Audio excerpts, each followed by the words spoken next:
assalaamu aleykum wa rahmatullahi taala wa barakaatu.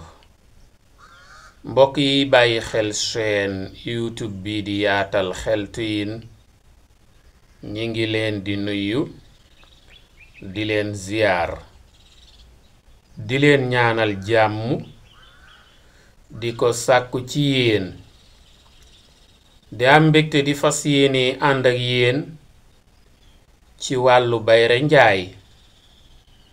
njaay bu ama am doole, bayre njaay bu tàng jër mbokk yi. bala ko nit kee gën a xam sax mu am marchandise bu nga xam ne fu ne wër na fa bëgg koo jaay ko tëko fu ne mu tuñ fa rekk marchandise bi dëgër bopp ne du dem mu jëfandikoo bayre bii may bëgg a indi yéene ci marchandise boobu. incha allahu rabbi dina gën a xam ne yàlla rekk ay buur. mbokk yi bayre bi nu muy demee ki mu soxal day dem ci téere bi yàlla bu tedd bii di alquraanul karim ci saar wi ñuy tudde suuratu Faatir mooy fanweereelu saar ak juróom muy 35e suuraat aaya ñaar fukk ak juróom ñeent muy verset 29 ma jàng ko ngeen dégg soog a jéem a ñëw ci leeral yi insha allahu rabbi. a'uudu billahi min ash-shaytaani rajim bismillahi rrahmani rrahim.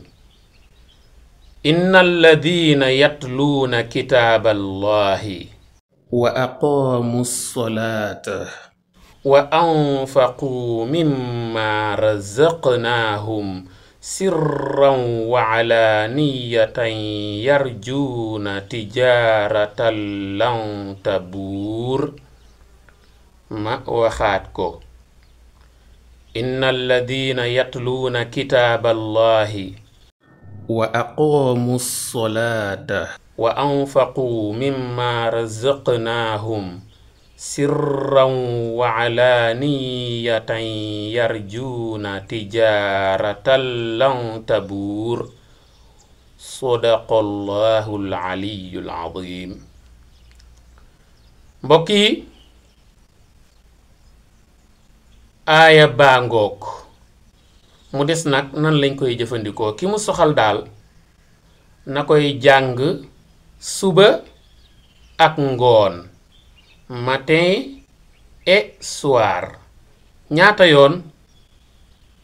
juróom-ñaari yoon ci suba gi, juróom-ñaari yoon ci ngoon gi, wala 7 fois le matin et 7 fois le soir. waaw bu dee ci suba gi nag li gën mooy, waxtu wi gën mooy ginnaaw bu sëlmalee ci jullik suba. waxuma jullik yor de, jullik suba ñaari ràkkay farata yi ginnaaw bu ci nit ki sëlmalee, boobu mooy waxtu bi gën ci suba gi. mais bu dee ci ngoon gi ginnaaw jullik gee wala jullik geewe ci ni ko ñenn ñiy waxe moo gën. ku ne xam na ne jullik suba mooy julli gi njëkk ci journée bi.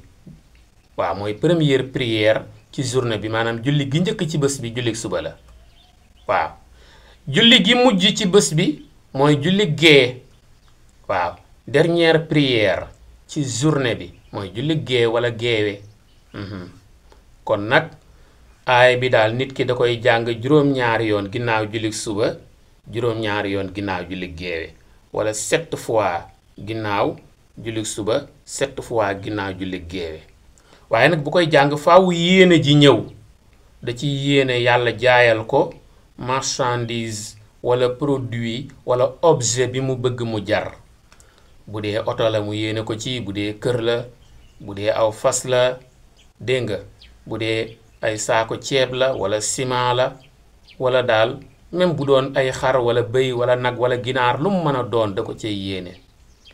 quel que soit les types de marchandises, waaw, wala quel que soit le nombre des marchandises, ça importe peu. li am solo daal mooy yéene ko ci rek.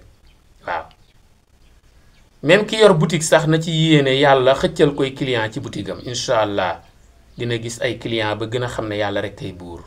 ki yor table na yéene yàlla xëccal koy client ci table bi.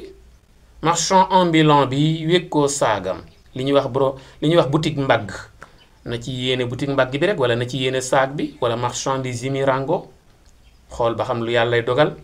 waaw mbokk yi kon secret baa ngoog nañ ko gën bàyyi xel te gën a doyloo borom bi subhanahu wa taala. waaw kon nag damay taxawandi fii di leen ñaax ngeen abonné wu ci chaîne YouTube bi di Yaatal Xeltu Yin, di bàyyi xel waxtaan yi, di commenter, di aimé ndax fi la njëriñ yi di gën yaatoo. jaa ngeen jëf, wassalaam.